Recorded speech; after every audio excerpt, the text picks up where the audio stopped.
Pessoal, bom dia, tudo bem? Então aqui é o professor Adelmo. Vamos para mais uma aula de física, tá? E vamos falar então de conservação da carga elétrica. Então preparamos aqui alguns slides, vamos analisar eles. Veja só. Então, conservação da carga, né? E essa matéria é chamada de eletrostática, tá? Por que eletrostática? Porque os elétrons, eles serão transferidos de um corpo para o outro, mas eles vão ficar ali parados. E quando a gente for estudar mais adiante, vamos estudar um conteúdo que chama-se eletrodinâmica, porque aí vai existir uma corrente elétrica, tá? É o que tem nas nossas casas, né? Mas por enquanto é só energia estática, tá? Bom, então a eletrostática é o ramo da física que estuda as cargas elétricas em repouso e as interações atrativas ou repulsivas que ocorrem entre elas, né? Então aqui está um desenho do átomo, né? Nós temos aqui o núcleo, onde nós temos os prótons e os nêutrons, lembrando que os prótons, carga positiva, tá? E aqui na eletrosfera, mais livre, né? Solto para desprender os elétrons, né? Lembrando que quando você estuda lá na química a massa do átomo, você calcula somente essa parte aqui, ó, porque a massa do átomo está exatamente no seu núcleo. O elétron ele é muito pequeno, tá? Então ele possui uma massa desprezível. Mas o interessante aqui na física que eu acho é que a energia que o elétron carrega é o mesmo valor da energia do próton, porém com sinal contrário, né? Então vamos lá. Olha só. Então por volta de 600 a.C., Tales de Mileto, né, já sabia que uma certa resina âmbar, né, amarelo, depois de atritado com substância seca, né, pele de gato, adquiria a propriedade de atrair corpos leves. Então vocês já fizeram um resumo disso aqui. Então está aqui uma fotinha, né, de Tales de Mileto, tá? Depois, esse camarada aqui, ó, William Gilbert, né, já usava a expressão substância eletrizada, tá? Então, para caracterizar qualquer substância que pelo atrito adquiria a propriedade de atrair corpos leves, né? Uma fotinha do senhor William Gilbert.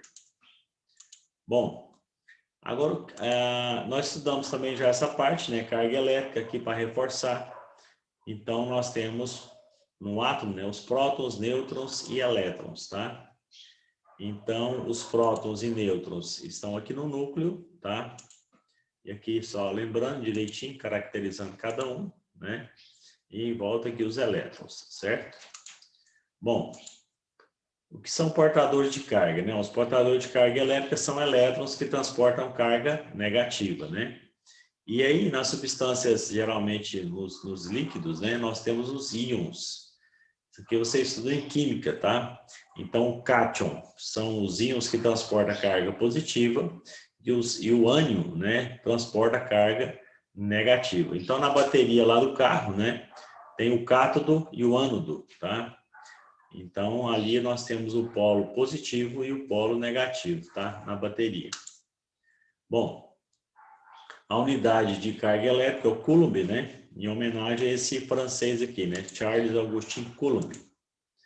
Bom, e aqui está direitinho a carga, né, elétrica, ela em forma decimal, bem completa, a gente já trabalhou só 1,6, tá? Então o nêutron tem carga elétrica 0, e aqui está a massa de cada um, ó. Então a massa do elétron lá, elevada a menos 31, tá? Então ela é muito pequena, e nem, então ela é, por isso que ela é desprezível, ok? Aqui tem um menininho todo eletrizado, ele encostou, acho que deve ser esse objeto aqui que está eletrizado, né? Um tecido aqui, ficou com o cabelinho todo arrepiado, tá? Isso aqui é uma pulseira, né? Para poder deseletrizar uma pessoa, tá? Então ela é em contato aqui com essa parte e essa outra em contato com o chão, aí vai, né? Deseletrizar, tá? Bom, é importante também a gente salientar o que são condutores elétricos, tá?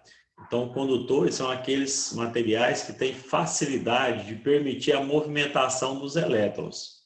Então, aqui eu tenho um exemplo, né? Tem um cobre, por exemplo, os metais geralmente são bons condutores, né? Então, o elétron fica livre e ele vai movimentar com maior facilidade. Sempre o elétron, aqui é a representação de uma pilha, polo positivo e negativo.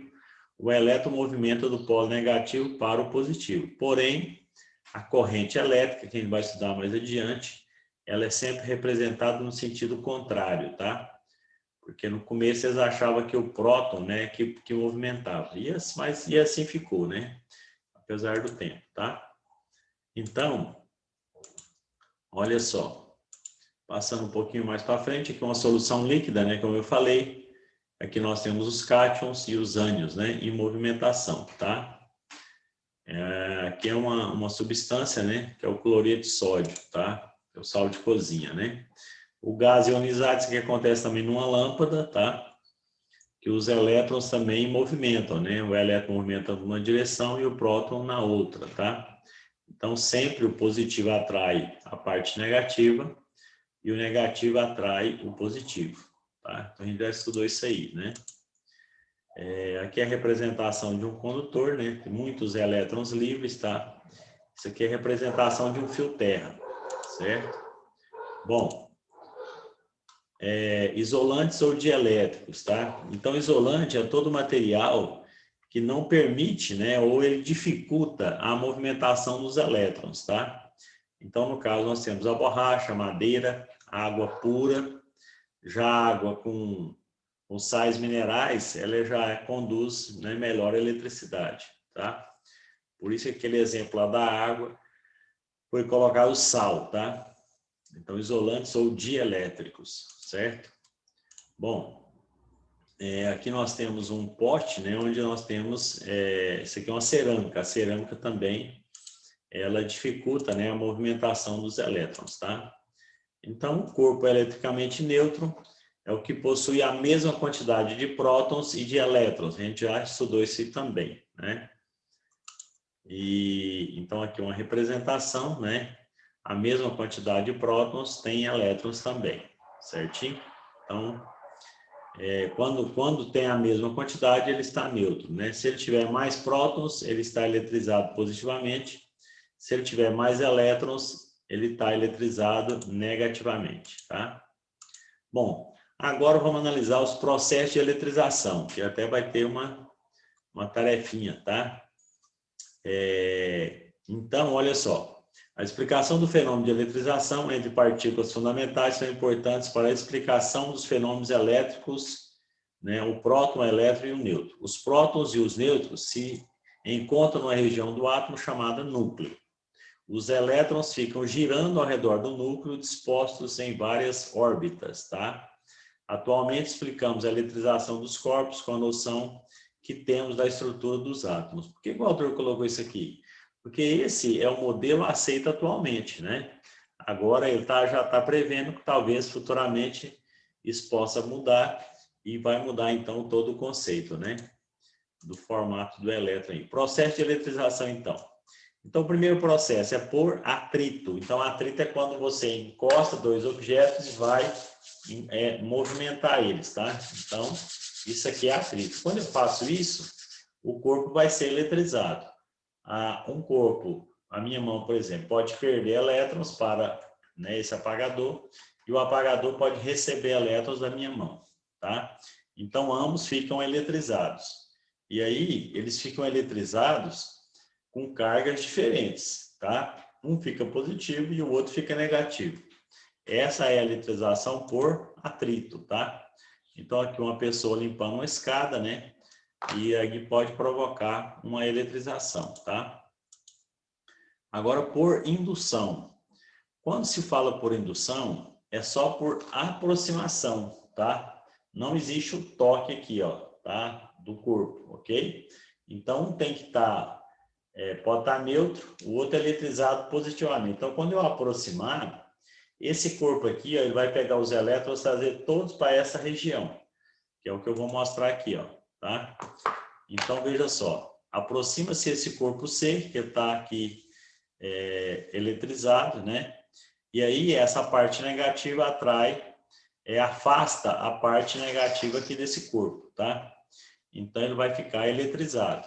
Só que aí, é lógico, né, que tem que existir aqui um processo para poder descarregar, né, essa parte negativa.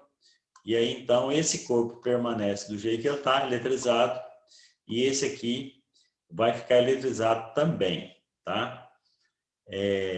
Vamos ver se aqui vai ter um desenho. Não, aqui não tem. Depois eu vou fazer uma representação, tá? Então, por contato. Por contato, então, vai aproximar, né? Vai encostar um corpo no outro, tá? Então, quando o corpo neutro é colocado em contato com o corpo eletrizado por meio de um fio condutor, o corpo neutro se eletriza. Então, aqui uma representação, esse corpo está neutro, esse está eletrizado positivamente. Então, na eletrização por contato, esse corpo, um dos dois já tem que estar eletrizado, tá? E assim que ele tocar aqui, então esse excesso de carga vai ser dividido entre os dois. É o que eu vou mostrar no quadro ali agorinha, tá? Então, os dois vão ficar eletrizados, nesse caso aqui, positivamente, tá? Aqui é uma demonstração de eletrização por aquecimento, tá? Isso aqui é uma pedra, né, de turmalina, que ela tem um efeito de eletrização quando ela é aquecida. Mas a gente não vai analisar muito isso aqui, não. Tem a eletrização também por pressão, que é chamado piezoelétrico, tá? E acontece também em alguns materiais, né? Que no caso aqui, ó, a calcita, o quartzo também, tá? Também na turmalina, né?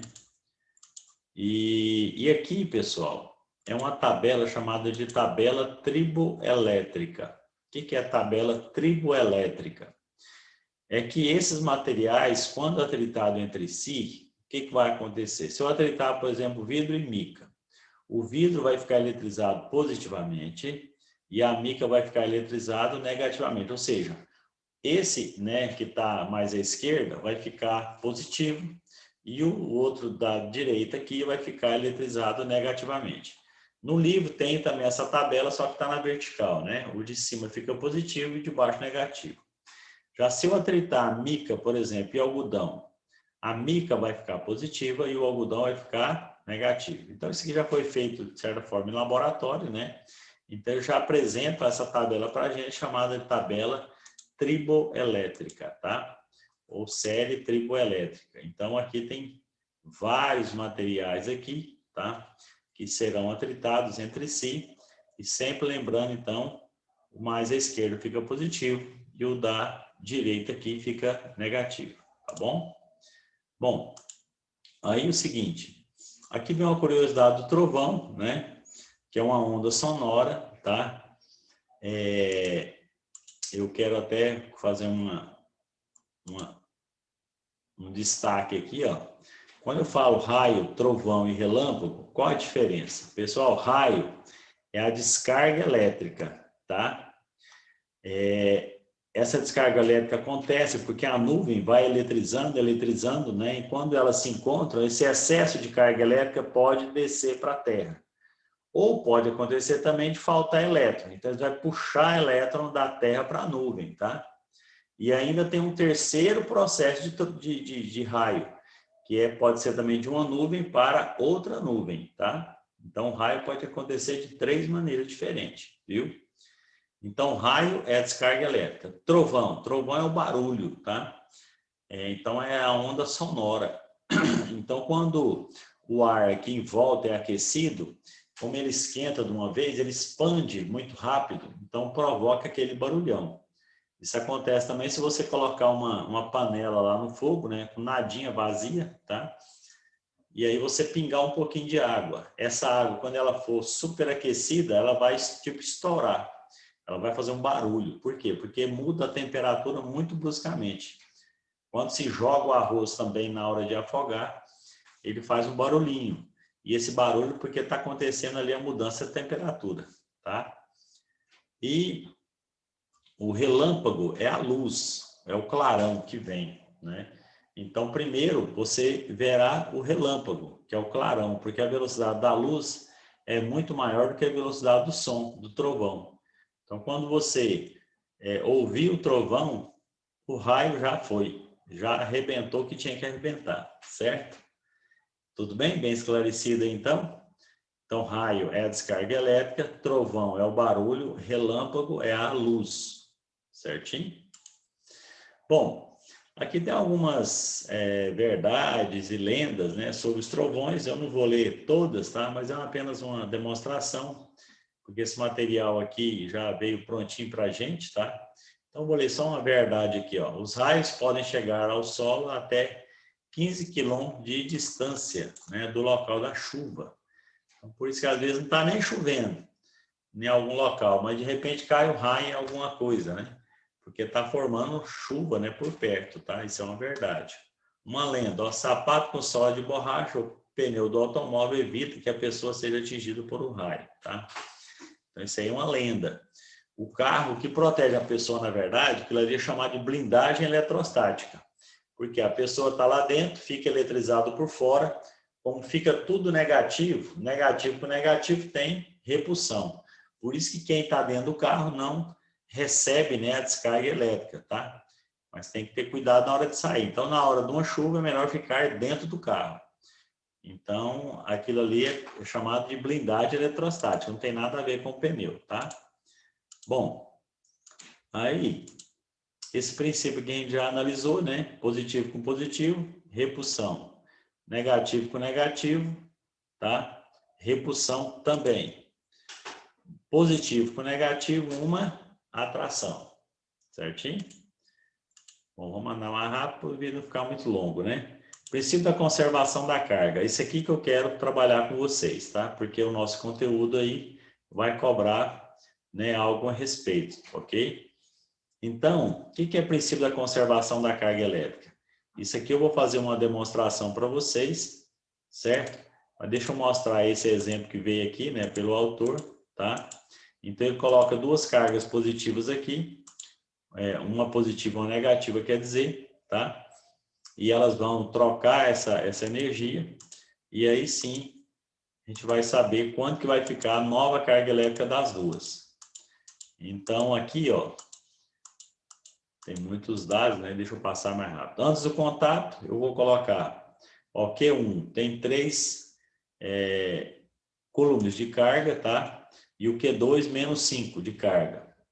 Então, eu vou colocar os dois em contato. Aí você pega o Q1 e soma com o Q2, tá?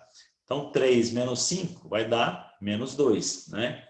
E se eu pegar esse menos 2 e depois separar, ó, então aqui eu vou somar os dois, eu vou dividir por 2, tá? Então eu somei, então vai dar menos 2, e menos 2 dividido por 2 vai ficar o quê? Menos 1, né? Então essa carga menos 1Q vai ser a nova carga de cada um aqui, ó, tá? Então inicialmente era mais 3Q menos 5Q, depois do contato fica menos 1 e menos 1Q. Ah, mas como é que funciona esse negócio de somatória antes é igual a somatória depois? Porque se você somar aqui dá menos 2, né? E aqui também dá menos 2. É o que eu vou mostrar no quadro com vocês aqui, ó, tá? Então, veja só. Eu tenho aqui, ó, então isso que é chamado de princípio da conservação da carga. A somatória antes é igual a somatória depois. Esse símbolo aqui, ele também aparece lá no Excel, é o símbolo de somatório, tá? Tem um outro símbolo também bem engraçado, usado na matemática, que é tipo um pi grande, que é chamado produtório. Aqui eu vou ter que multiplicar quando aparecer esse símbolo, tá? E quando aparecer esse símbolo aqui, esse E eu vou ter que somar, certo? Então, a carga A é mais 6 microcoulombs, tá? E a carga B menos 10.